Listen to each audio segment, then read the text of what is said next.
Hello friends, welcome to my career Pathshala. कैसे हैं आप लोग? लास्ट राउंड की काउंसलिंग इंडिया में चल रही है और अब तो स्टे वैकेंसी राउंड तक बात पहुंच गई है। 10, 12, 15 दिन के अंदर में स्टे वैकेंसी राउंड लगभग खत्म होने वाला है। और जैसा कि आप लोगों ने थंबनेल में देखा कि न्यू एलिजिबिलिटी क्राइटेरिया इन बांग्लादेश, अब क्या है कि इसको लेकर के कई सारी क्वेरीज पिछले 24 घंटे में मेरे पास आने लगी है। रिसेंटली एक वीडियो किसी ने कवर किया है एलिजिबिलिटी क्राइटेरिया ऑफ एमबीबीएस इन बांग्लादेश को लेकर के, और उसको लेकर के होता है कैसा कि जब कोई वीडियो कवर करता है तो उसको लोग प्रूफ के तौर पे किसी एक दो डिफरेंट डिफरेंट ऑर्गेनाइजेशन से भी कंफर्म करने की कोशिश करते हैं कि इसमें कितनी सच्चाई है। तो आज उस एलिजिबिलिटी क्राइटेरिया के बारे में मैं जो आपको बताऊंगा वो ये हमारी राय है, ये हमारा थॉट है। बाकी जिनकी अपनी जो थॉट प्रोसेस या जिनके पास जो इन्फॉर्मेशन है वो इन्फॉर्मेशन उनके पास जो है उन्होंने दिया। तो अभी जो बांग्लादेश का एलिजिबिलिटी क्राइटेरिया है वो सबको पता है, यानी मोस्ट ऑफ द लोगों को पता है कि वहां पर कोई गैप अलाउड नहीं होता। मतलब 12th के पास, अगर आप 12th पास करते हो तो करेंट ईयर जिस ईयर में आपने 12th पास किया है और नेक्स्ट ईयर में ही आप एडमिशंस ले सकते हो। अगर आपका 1 ड्रॉप से ज्यादा है तो बांग्लादेश में एलिजिबल नहीं हो पाते। दूसरा 7 जीपीए का रिक्वायरमेंट होता है। 10th और 12th मिला करके आपका मिनिमम 7 जीपीए रिक्वायर्ड होना चाहिए, और बायोलॉजी में किसी भी हाल में आपके 60 मार्क्स से नीचे नहीं होने चाहिए। अगर ये क्राइटेरिया आप फुलफिल करते हैं तभी आप बांग्लादेश में एलिजिबल होते हैं एमबीबीएस में एडमिशंस लेकर के। लेकिन क्या है कि अब सुनने में ऐसा आ रहा है, यानी आपके ही जो सवाल है कि बांग्लादेश में जो एलिजिबिलिटी क्राइटेरिया है वो चेंज हो गया है। ऐसा नहीं है, बांग्लादेश में जो एलिजिबिलिटी क्राइटेरिया है अभी चेंज नहीं हुआ है, ऐसा सुनने में आ रहा है। वैसे तो कई सारे पेरेंट्स जिनके एलिजिबिलिटी नहीं थे, इस बार मैंने उनको पहले से ही बता करके रखा हुआ था आपको दिसंबर और जनवरी तक वेट करना पड़ेगा। ऐसा क्यों? क्योंकि क्या है कि ये पहली बार नहीं है कि बांग्लादेश के अंदर में जो एलिजिबिलिटी क्राइटेरिया का जो इशू है ये फर्स्ट टाइम हुआ।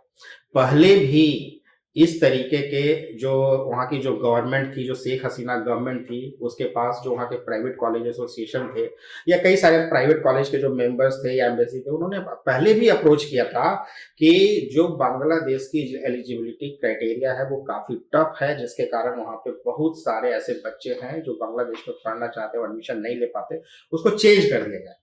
लेकिन क्या हुआ कि एलिजिबिलिटी क्राइटेरिया में रिलैक्सेशन देने के बजाय और ज्यादा उसको टफ कर दिया गया। जैसे पहले 10th और 12th के बीच में 1 ईयर का गैप अलाउ करके रखते थे। अगर आप 10th के बाद 12th पास हो, 12th के बाद अगर किसी बच्चे की बायोलॉजी में 60 मार्क्स नहीं है तो इंप्रूवमेंट देकर के नेक्स्ट ईयर भी ऐसा हो जाता था।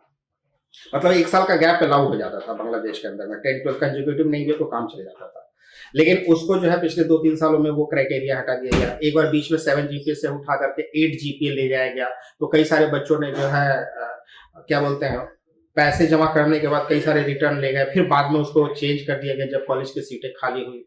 तो ये सब चीजें बांग्लादेश में पहले भी देखने को मिलते रहे हैं। पहले भी गवर्नमेंट का, कॉलेजों का और एम्बेसी का या कंसल्टेंट का भी हम लोगों ने भी कई बार कोशिश करी, मेल के थ्रू या जो भी हो सकता है, कि बांग्लादेश में एलिजिबिलिटी क्राइटेरिया को चेंज किया जाए। तो जो नंबर ऑफ स्टूडेंट्स, जो बच्चे पढ़ना चाहते हैं, उनका जो जाने वालों की जो संख्या है वो बढ़ जाएगी और बांग्लादेश के मेडिकल कॉलेज में हो सकता है कि कोई सीट खाली ना रहे।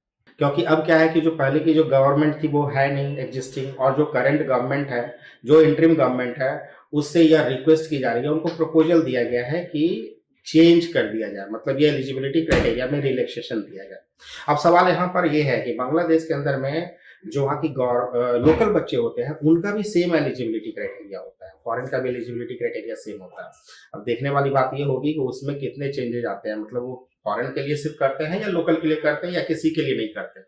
तो मेरा पर्सनल ओपिनियन क्या है? मेरा पर्सनल ओपिनियन ये है कि अभी सिर्फ और सिर्फ यह बात है और इससे ज्यादा इसमें कोई डेवलपमेंट नहीं है। जैसा कि आपको पता है कि किसी भी तरीके का ऑथेंटिक इंफॉर्मेशन जब तक वो प्रूफ नहीं हो जाता हम आपके सामने लेकर के नहीं आते। लेकिन हाँ, जैसे ही आएगा हम आपको इस बात का इंफॉर्मेशन जरूर देंगे। वो कैसे प्रूफ होगा?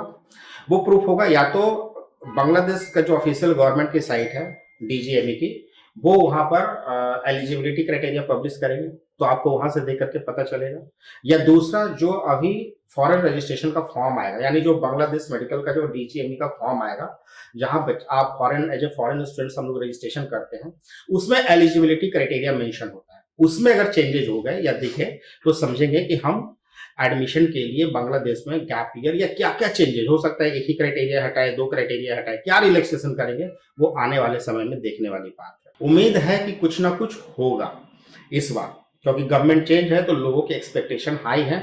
और एक और भी सिचुएशन है कि बांग्लादेश में अगर इस बार एलिजिबिलिटी क्राइटेरिया चेंज नहीं किया तो बहुत सारे कॉलेजों, खास करके जो अच्छे कॉलेज है उसमें तो कोई प्रॉब्लम नहीं होगी, लेकिन बहुत सारे ऐसे भी कॉलेजेस हैं जिसको कंसल्टेंट हर साल टॉप क्लास कॉलेज बता करके सीटें भर देते थे, उसमें सीट भरने में मुश्किल आई, क्योंकि जो रिसेंट सिनारियो हुआ है बांग्लादेश में वो किसी से छुपा नहीं। हालांकि अब वहाँ पे सब कुछ नॉर्मल है, उस तरीके का कोई प्रॉब्लम नहीं है, लेकिन क्या है कि कहीं ना कहीं लोगों के मन में कुछ ना कुछ तो चीज़ें चलती ही रहती है, तो उसको लेकर के शायद सीट भरने में डिफिकल्टी आ सकती है। इसलिए गवर्नमेंट के ऊपर कॉलेजों का प्रेशर है कि रूल और एलिजिबिलिटी क्राइटेरिया को चेंज कर दिया जाए। तो आपको क्या करना है? तो अभी क्या होगा, आपदा में अवसर खोजने वालों की कमी नहीं होती। कई सारे लोकल रूप में जो कंसल्टेंसी होंगी वो अभी से ही बोलना शुरू कर देंगे आपको कि हाँ, बांग्लादेश के अंदर में एलिजिबिलिटी क्राइटेरिया चेंज हो गया है, सीटें खत्म हो रही है, तो आप जो है डॉक्यूमेंट्स अप्लाई करो। आनंद फानंद में कई सारे पेरेंट्स, बच्चे जो कि इंडिया में जिनको सीट नहीं मिल रही है, वो क्या करेंगे, एडमिशन लेटर निकाल लेंगे और कॉलेज की फीस डिपॉजिट करा देंगे। तो आपको ये सब गलती बिल्कुल नहीं करनी है, अनटिल एंड अनलेस जब तक कोई गवर्नमेंट नोटिफिकेशन नहीं आ जाता या जब तक कोई उनका ऑफिशियल इंफॉर्मेशन नहीं आ जाता, तब तक आपको ना ही कोई कॉलेज में एडमिशन्स के लिए अप्लाई करना है और ना ही कोई कॉलेज के एडमिशन लेटर के बिहार पे बुकिंग अमाउंट $1000, $2000, $5000 आपको डिपॉजिट करने हैं, क्योंकि आप एलिजिबल तब तक नहीं है जब तक ऑफिशियल अप्रूवल नहीं है। ये मेरा थॉट प्रोसेस है, जिस तरीके से मैं काउंसलिंग करता हूँ। आप कहाँ क्या देख कर क्या हैं, क्या समझ रहे हैं, उस पर मुझे कुछ नहीं बोलना, वो आपका थॉट प्रोसेस है। हमसे अगर आपने पूछा है तो मैं ये वीडियो में सिर्फ इतना ही कहूंगा कि you will have to wait till the official announcement is there, इधर बाई डीजीएमई वेबसाइट और बाई जो भी उनका मेडिकल बुलेटिन फॉर्म जब भी आएगा उसको देख करके। तब तक आप किसी भी कंसल्टेंट को अपने ओरिजिनल डॉक्यूमेंट्स हैंड ओवर मत कीजिएगा और कोई भी लेटर के बिहाफ पर आप किसी भी कॉलेज में कोई बुकिंग अमाउंट डिपॉजिट मत करिएगा, क्योंकि अगर आपने ये किया तो यकीन मानिए आप फिर फंस जाएंगे अगर ऐसी कोई चेंजेस नहीं हुई तो। लेकिन अगर ये हुआ तो मोस्ट वेलकम न्यूज होगा। हम सब, कई सारे जो स्टूडेंट्स हैं, पेरेंट्स हैं, कंसल्टेंट फ्रेटर्निटी है, वो यही चाहती है कि बांग्लादेश में इस एलिजिबिलिटी क्राइटेरिया को बदल दिया जाए, क्योंकि मैक्सिमम अच्छे नंबर ऑफ जो स्टूडेंट्स होते हैं, कई बार जो टू ड्रॉपर्स स्टूडेंट है जिनके 500 नंबर मार्क्स हैं, मोर देन 500 है, वो एलिजिबल कैंडिडेट है, they can score much better, वो एक अच्छा डॉक्टर बन सकते हैं, लेकिन वो बांग्लादेश जैसी कंट्री जहाँ का मेडिकल कोर्स करिकुलम, जो सिलेबस, जो स्टाइल, जो बुक्स, जो बिल्कुल इंडियन पैटर्न पे आधारित है या इंडिया जैसा ही मिलता जुलता है, वैसे बच्चों को कॉम्प्रोमाइज करके किसी सीआईएस कंट्रीज में ट्रैवल करना पड़ता है और हमें भी भेजने में कई बार तकलीफ होती है। हमें भी लगता है कि आपके पास ये ऑप्शन नहीं है तो आपको यह ऑप्शन ले लेना चाहिए। तो उम्मीद है कि आपको आपके सवालों का जवाब मिल गया था। अच्छा, अभी 24-25 सेशन का एडमिशन बांग्लादेश में ओपन है, एडमिशन चल रहे हैं। Those who want to apply kindly contact on the given below number, और फिर हमसे आप जितने भी सवाल बांग्लादेश को लेकर के, डिफरेंसेस को लेकर के, एलिजिबिलिटी क्राइटेरिया को लेकर के जितने डाउट्स हैं आप क्लियर कर सकते हैं। तो बने रहिए माई करियर पाठशाला के साथ। Till then keep liking and keep subscribing. Thank you so much.